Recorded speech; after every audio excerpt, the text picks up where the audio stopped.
Hello everyone! Welcome back to Anoby's Vlog. So for today's video, tayo nagpe-prepare ng mga sweets dito or mga snacks na Indian snacks or Kerala snacks. Dahil merong food festival dito sa aming panchayat o barangay. Kaya naman ako'y nai-excite dahil tayo may sasabihin na sa inyo. Kaya panoorin niyo ang video na ito.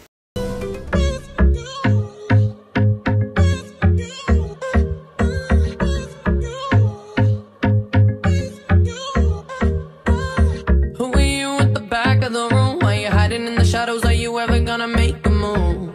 Are you ever gonna make a move? Andi puto. Nas puto, andi puto.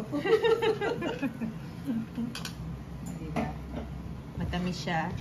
Anong ingredients? It has peanut, rava, Peanut and rice and rice. Chakkara, sagri. Jaggery, peanut, And coconut shaving. So by the way, gumagawa pala mga sister-in-law ko ng snacks. Isang modern snacks at isang yung old snacks. Kasi meron palang competitions or food festival dito sa aming barangay or panchayat ang tawag nila dito sa Kerala. Kaya naman ang entry ng aking mga sister-in-law, bawat isang bahay dito ay merong kailangan mag-participate. So ang entry nila is yung bowls na nakita nyo kanina at saka itong cutlet. Kaya yan, ginagawa nila yan kasi nga lahat ng mga bahay dito ay dapat mag-participate dun sa food festival ng panchayat. Kaya naman, at ako ay isa sa napiling judge dito sa competition na to. Kaya naman ito, inaayos na ng mga sister-in-law ko yung mga entry nila, yung cutlet at saka itong andi puto. Kaya inaayos na nila at dadaling ko yan dun sa food festival. At nandito na nga tayo sa area wherein kung saan gaganapin yung food festival. Medyo inaayos pa nila, napaaga ako sa pagpunta, medyo excited lang, 'di ba?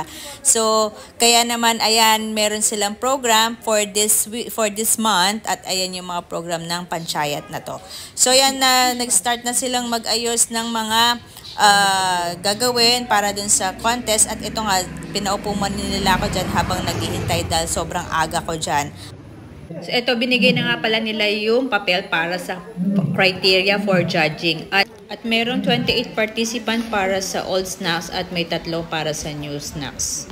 So, ayan, nag-i-start na mag-ayos ang ating mga participant dyan. Dumadami na. At ito pala ako, ayan, ito si Raju, yung nag-invite sa akin. Isa siya sa politician. At ito si Jacina, ang co-judge ko, na siya ang tumawag sa akin na sabi niya mag-judge daw kami. Meron pang isa na judge na from health and safety dito sa Tiror. So, ayan, nag-i-start na kami at binibigay na yung mga numbers bawat participant at nagdadatingan na rin yung mga pagkain na magjo-join dito sa food festival nito. At bago pala mag-start yung contest or yung food festival, meron pa palang mga dadating na mga special guests para mag-speech at ayan, nakikita nyo. Ito, isa to sa participant at nakakatuwa siya dahil kompleto yung cutleries niya at saka yung mga crockeries niya para sa presentation. Ang galing. So, ito na, nag-start na yung program.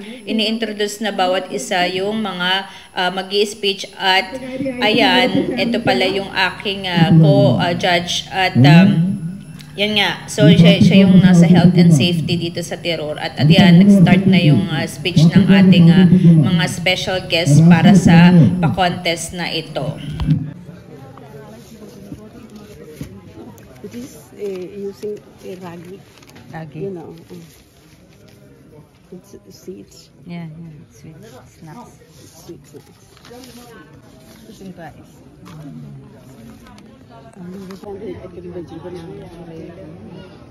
Mutton. Yo, okay. Melanji. You know, inside. It's coconut here. texture okay, taste okay. But now it is in jackfruit. Jackfruit leaf.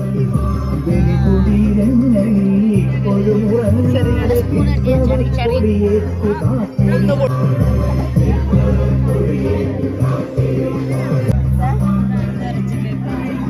Chicken cake. No, like cutlets. How much? What is it? What is this? Chicken roll. Chicken roll. Okay. And ito kada. Egg. Steady. You know, Shifa is like Every time. Taste and structure and smell is very good. Yeah. What is it? Kannurappam. Kannurappam. You know, yeah, texture and condition. Sweet. Sweet also. But Everything is sweet. texture is little bit below. Yeah, jaggery. Jaggery.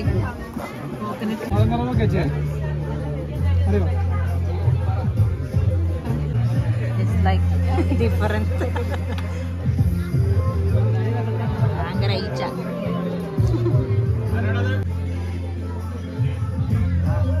So sweet. Everything is sweet. So, ito na pala yung entry ng sister-in-law ko, number 15 siya, na Andy Putok. Ang dami na nating natikman from 1 to 14 at ang sobra ang tatamis ng mga snacks. Banana.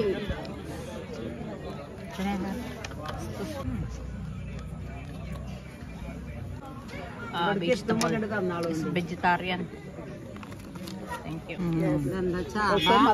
മത്തന് പുഴുങ്ങിയിട്ട് ഉണ്ടാക്കിയത്. പിന്നെ അതിൻ്റെ എല്ലാവരും ഉണ്ടാക്കണ പോലെയല്ല, ഉള്ളിൽ കടലപ്പരിപ്പും ഒക്കെ മിക്സ് ചെയ്തിട്ടുള്ള അതെ അപ്പം ഞങ്ങൾ കഴിച്ചു. പിന്നെ ഉണ്ണിയപ്പം നമുക്ക് പെട്ടെന്ന് അരിയൊന്നും വെള്ളത്തിലിടാതെ ഇരിക്കണ സമയത്ത് പെട്ടെന്ന് നമുക്ക് ഉണ്ടാക്കണ റവയെ നേന്ത്രപ്പഴം തേങ്ങാക്കൊത്തൊക്കെ ഇട്ടിട്ട് rice powder and it is very easy method. റവ പാലിൽ അരച്ചിട്ട് അങ്ങനെ ചെയ്യണം.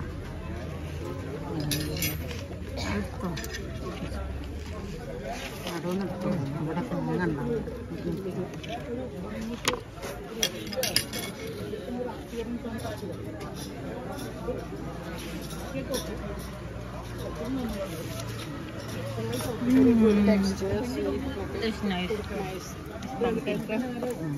അതിലുള്ള ഇൻഗ്രീഡിയൻസ് ഒക്കെ ഇങ്ങനെ ഒന്ന് വെച്ചതാ. ഉള്ളി, തേങ്ങ, ചക്കര, പിന്നെ ഇതിലുള്ള സാധനങ്ങൾ.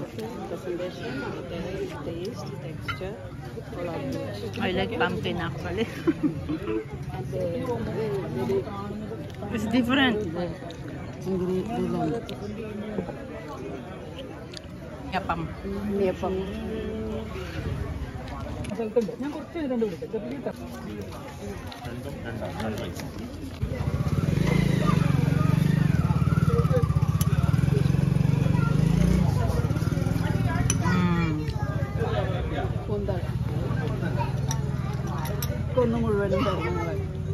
Presentation is good. മുഴുവനും തരണമെന്ന് ഒന്ന് മുഴുവനും തരണം.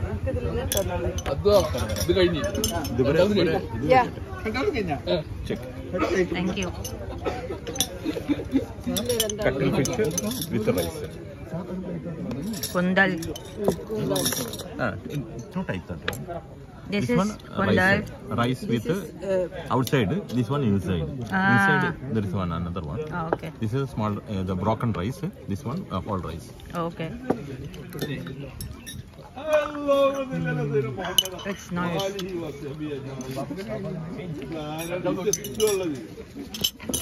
But always with the rice with a vegetable need. So add little. Tomato I'm not with. There are Okay. lemon also. One chili. This no chili flavor. Add chili if you want. Depends upon the.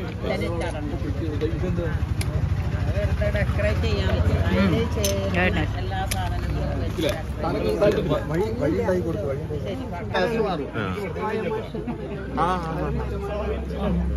Which place? Philippines. Not Philippines. Tagalog or Bisaya? Tagalog. Tagalog. Visayas. Mabuti. Ano ba alam mo? Ana. Ana. gusto ko. Oran, ito lagi. Also ragi. Ragi. Wada. Vada like using banana. Jaggery, coconut. It's good. You പെണ്ണുങ്ങൾക്ക് എന്തിനാ കത്തി?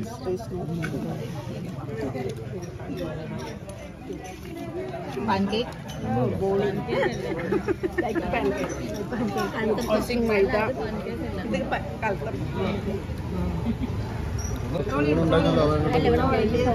Tasty. It's okay. I'm not fond of that much sweet. Should be mixing. Yeah, what is it? What is this? Moringa.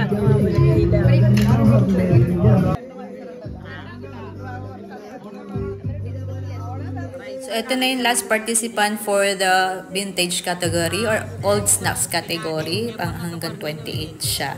At dadako naman tayo sa modern snacks. So, ito yung first entry. 3 lang naman ang entry nito. Ito yung penne pasta on a stick at saka chicken roll. Ayan. Isa lang ang may gawa niyan, si Salmata, na kapitbahay namin dito. Neighbor namin siya.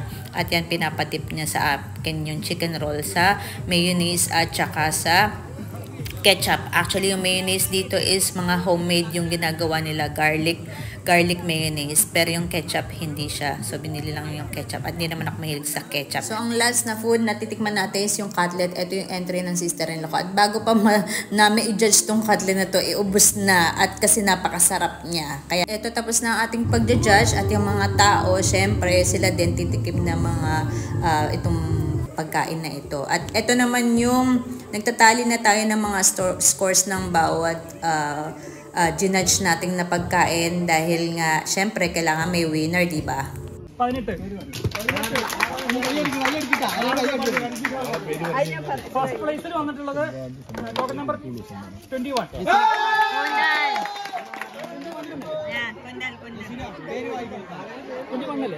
21.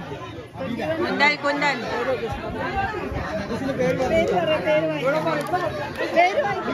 Peri. വിജയികളുടെ പേര് ഇവിടെ അനൗൺസ് ചെയ്യും. മൈക്ക് അവർക്ക് കൈമാറും. Third prize Vahida. അതില് ഏലാഞ്ചി. Second prize 18. മത്തനട. എന്താണ്? സൽമ. First prize നമ്മളെ കൂന്തൽ. നമ്മളെ ബാപ്പൊക്ക കരീക്കുട്ടി ബാപ്പൊക്ക. പിന്നെ നമ്മളെ മോഡേൺ സ്നാക്സിലുണ്ട്. മോഡേൺ സ്നാക്സിൽ ആകെ 3 പാർട്ടിസിപ്പൻസ് ഉണ്ടായിരുന്നുള്ളൂ. എന്നാലും അതിന് മാർക്ക് ഇട്ടിട്ടുണ്ട്. ആ വെജ് റോൾ 31. അത് സൽമ ഷാന. തേർഡ് പ്രൈസ് അല്ല സെക്കൻഡ് പ്രൈസ്. ഫസ്റ്റ് പ്രൈസ് ആണ് പറഞ്ഞത് veg roll Shana. Second prize cutlet Ashifa. അതിൽ 2 പ്രൈസേ ഉള്ളൂ. അവര് You give me the prize. അതിൽ പങ്കെടുത്തിട്ടില്ല. അതുകൊണ്ടാണ് അത് അങ്ങനെ ആയിട്ടുള്ളത്. Ayan, tapos na ang ating pagdadal sa food festival na ito. At ako'y nagpapasalamat kay Mr. Radyo at kay Miss Jacina sa aking pag-invite nila sa akin dito. At talaga naman ako'y nag-enjoy. Sana'y nabigyan ko ng justice ang mga pagkain na to para i-judge sila. Iba't ibang putahe, iba't ibang snacks. Napakasarap niya at talaga naman na-enjoy ako. Thank you so much for watching, guys. God bless. Stay safe. Bye!